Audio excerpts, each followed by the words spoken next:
One of the things that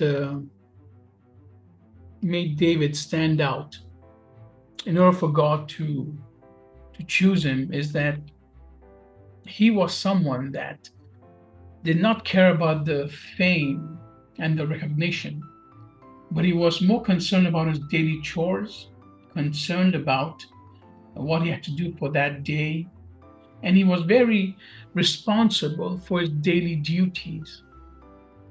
Even though he understood how mighty God's calling was upon his life, even though he understood the mighty hand of God, he did not forget to make sure that everything in the natural was taken care of before the spiritual took over.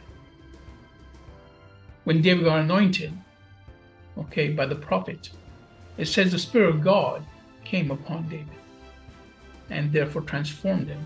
But David still continued being humble and taking care of the sheep. He didn't run and go to the top of the line and say, I'm your new leader and you have to worship me. He continued serving even as a messenger boy during a time of war when he should have been there learning from the leaders. He still took care of his sheep. And when he was sent as a messenger boy to take food to his brothers and to other people in the battlefield, he did it. But when he did it, he left someone in charge of the sheep. He didn't just abandon his work and go. He knew his responsibility. He knew he had to answer back to his father for the job he was given to do.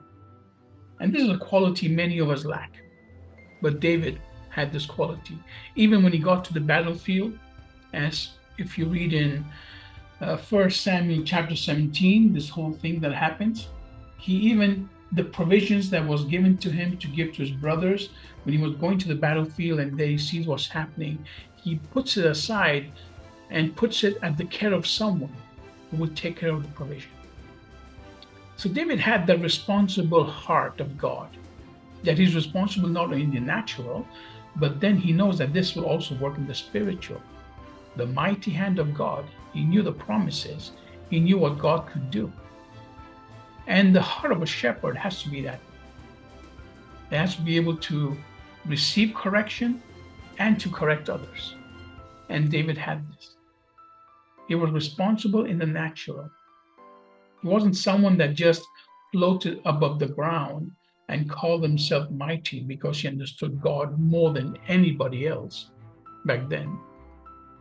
But he worked with his hands, worked in the natural, was responsible with his duties. He was with a good testimony towards man. Nobody else cared about him. We all know that.